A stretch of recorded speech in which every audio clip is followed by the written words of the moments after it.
nosotros nos encontramos en el día a día con nuestros clientes, hoy mismo, por ejemplo, hablando de estos temas, y lo que tratamos en definitiva es de potenciar esta previsión social complementaria. Yo quería dar un paso atrás, queremos explicar un poco y contextualizar, ¿no? Estamos en una seguridad social que conocemos todos, sistema de reparto, vemos a la derecha, ¿no?, la involución de la curva demográfica y, en definitiva, un sistema de reparto lo que hace es que los cotizantes de hoy, en definitiva, estén pagando con sus cotizaciones las prestaciones de los que se van jubilando, con independencia que se vayan buscando otras fuentes de financiación, porque, como podemos ver con la involución de la curva poblacional, pues va a resultar cada vez posiblemente menos generoso, ¿no?, lo que nos ofrezca el primer pilar, el sistema público de pensiones. Envejecimiento de la población y además vamos a vivir cada vez más, baja natalidad. En definitiva, debemos ir a fomentar la previsión social complementaria y, como muy bien han explicado anteriormente, Ana, esto es lo que se buscaba en definitiva por el Ejecutivo. ¿Qué medidas se pueden hacer para potenciar el segundo pilar, el de los en este caso planes de pensiones de empleo? Pero por eso es fundamental, desde nuestro punto de vista, pues el entendimiento de la situación, la educación financiera a todos los partícipes, a todos los sectores y en especial a los trabajadores. ¿Por qué? Porque vamos a necesitar de un complemento superior al momento de alcanzar la edad de jubilación, porque va a ser insuficiente con la pensión pública de jubilación que nos dispensará, ¿no?, el sistema público de pensiones. Y como ha explicado Hanna, la previsión social complementaria, esta evolución que ha ido experimentando, pues que nos hemos visto en los últimos años, que a nivel individual las aportaciones a planes de pensiones se ha penalizado, se han reducido las aportaciones hasta ese máximo de 1.500 euros. Y en contrapeso, lo que se ha tratado de impulsar es la previsión social complementaria empresarial. Es el segundo pilar: incentivo de planes de pensiones de empleo, incentivo con los planes simplificados y esta serie de medidas que lo que trataban en definitiva con las aportaciones a planes de pensiones, incentivarlas, pues tratar de conseguir, ¿no?, la evolución e implantación de estos sistemas. No me voy a entretener en la famosa tabla que han explicado perfectísimamente Fran y Hanna, ¿no? Y básicamente, y muy en resumen, lo que nos hace la aportación al plan de pensiones es que, en definitiva, nosotros en planes de pensiones de empleo, como máximo, podemos hacer una aportación igual como trabajadores y partícipes a la que nos haga la empresa. Y si me queda margen hasta los 10.000 euros, 1.500 euros más. Este sería el resumen.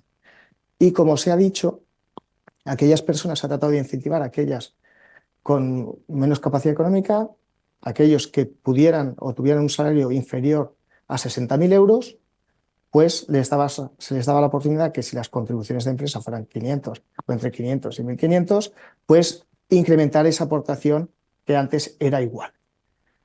Aquí ya nos plantea también muchas dudas la aplicabilidad práctica de todas estas medidas, porque al final los destinatarios de esta medida podemos ver que a priori son los que tienen menos capacidad de ahorro. Estamos en un contexto que ha sido de inflación, con unas evoluciones salariales en la mayoría de los casos muy contenidas.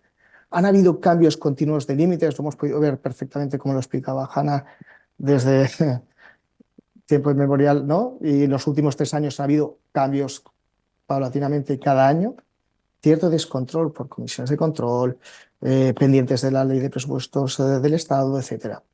Y en muchos de los casos se daba, y también por esta falta, ¿no?, de formación, de información, se daba casos que incluso ni tan siquiera aprovechaban ese límite individual de los 1.500 euros. ¿Vale? Esto es lo que nos encontramos con este colectivo al que va destinado. ¿Qué sucede?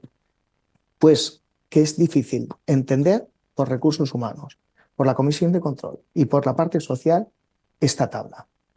Hoy mismo teníamos reunión de comisión de control, hemos tenido 3 este año, y este año, que le llamamos de consolidación, pues explicamos lo del año previo, y me sabe mal porque venimos ¿no?, a este punto de reflexión, y lo que vamos a pedir un año que no han modificado nada es, pues, a lo mejor replantearse, modificar, porque la intención es muy buena, pero no sabemos si está llegando, si es suficientemente sencillo, entendible, etcétera. Además, pensemos que hay planes de pensiones con aportaciones de riesgo para cubrir esos capitales adicionales en caso de invalidez y fallecimiento. Eso también son aportaciones. Y de cara al cálculo de la fórmula, por ejemplo, hemos de estar pendientes de Claro, has de computar aquello, has de tenerlo en cuenta y has de sumar, y no durante todo el año tienes esa concreta cifra. Además, vinculado a los 60.000 euros de salario íntegro. El salario, una de las grandes discusiones, sobre todo el año pasado, cuando apareció esta norma, es, oye, que hay evolución salarial, ¿qué comunico? ¿Cuándo, en caso de promociones, de bonus, etcétera, cómo lo hago? Y tenían que comunicar desde el minuto uno los promotores, las empresas, a las gestoras.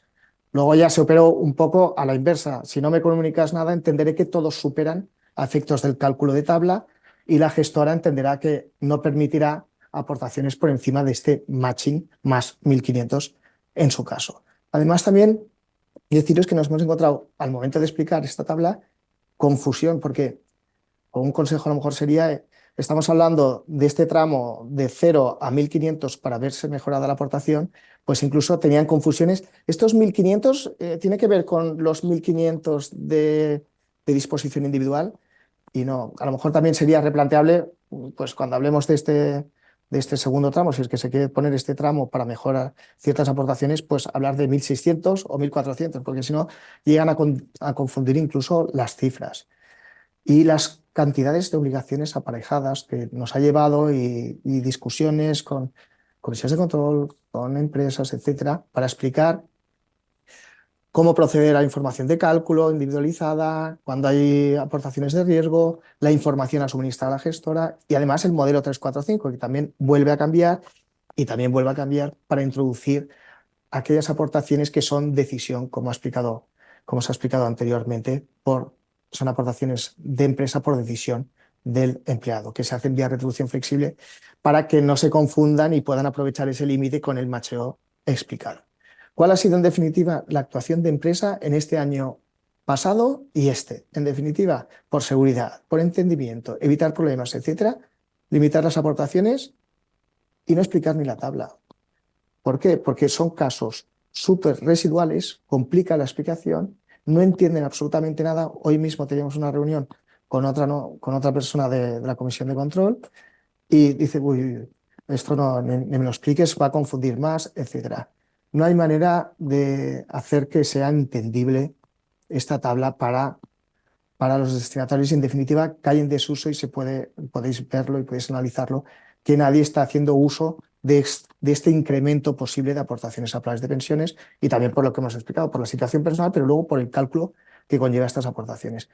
Y creemos que, y lo sentimos porque, pese a que es año de consolidación, creemos que es más necesario que nunca replantearnos las medidas para hacerlas entendibles, explicables, que lleguen, que sean controlables, que la persona de recursos humanos o comisión de control pueda explicárselo o los sindicatos pueden explicárselo a sus afiliados y ver las ventajas. Pues a lo mejor sería poner un importe concreto. Oye, pues toda persona que esté con aportaciones inferiores a 1.500 podrán aportar 600 más o desvincularlo del macheo y que aporten 600 con independencia incluso también del salario. Creemos que las medidas deben ser que lleguen, porque todos estamos en el mismo barco, queremos potenciar la previsión social empresarial y a lo mejor incluso desvincularlo de este macheo hará que las empresas fomenten más la previsión social empresarial, pudiendo aportar a estos vehículos con el tope que se ha comentado antes en global de los 10.000 euros y si no, 1.500 al individual. Esto básicamente a modo muy ilustrativo y muy pragmático es lo que queríamos, sin entretenernos más, daros la visión desde el punto de vista de los asesores, en este caso de Mercer, cuando nos encontramos al momento de explicar todas estas situaciones a comisiones de control, sindicatos, trabajadores, etcétera, con lo cual realmente no tiene una aplicabilidad práctica y deberíamos, creo, darle una vuelta entre todos.